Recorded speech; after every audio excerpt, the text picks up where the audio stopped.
everyone, Jess here, and today I'm joined with Anna von Groote. Thank you so much for joining me today. It's a pleasure to meet you in person. Pleasure to meet.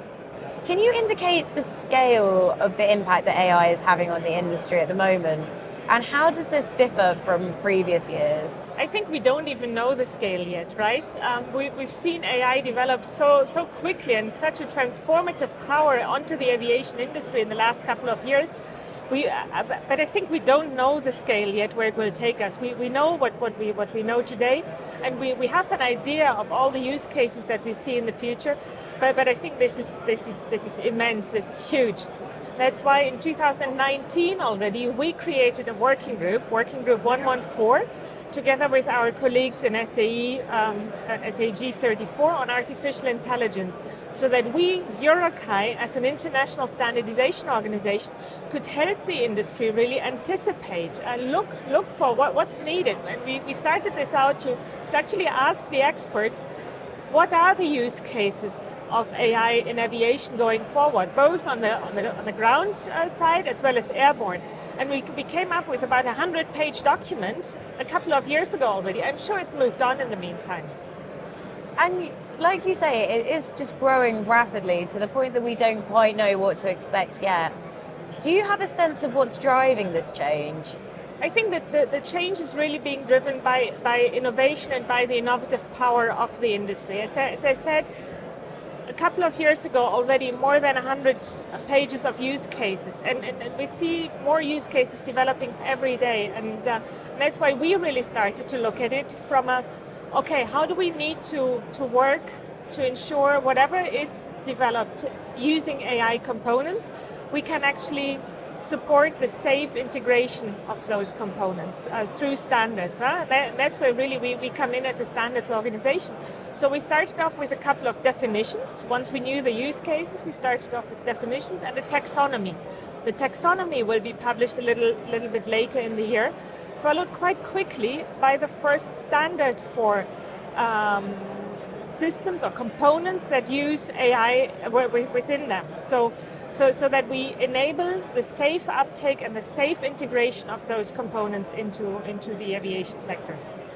And you mentioned you established this working group back in 2019.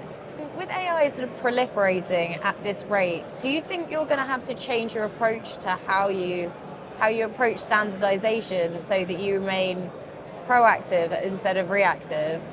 What we're doing today is already very proactive. We're working very closely with EASA in their to accompany the development of what they have now with the Roadmap 2.0, which is quite a landmark document really for us.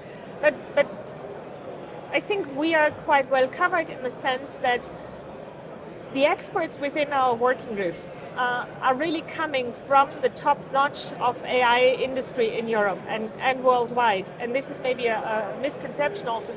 EUROCAE is not just European standards. We're working very closely with the EASA, but we really have a very international working group here.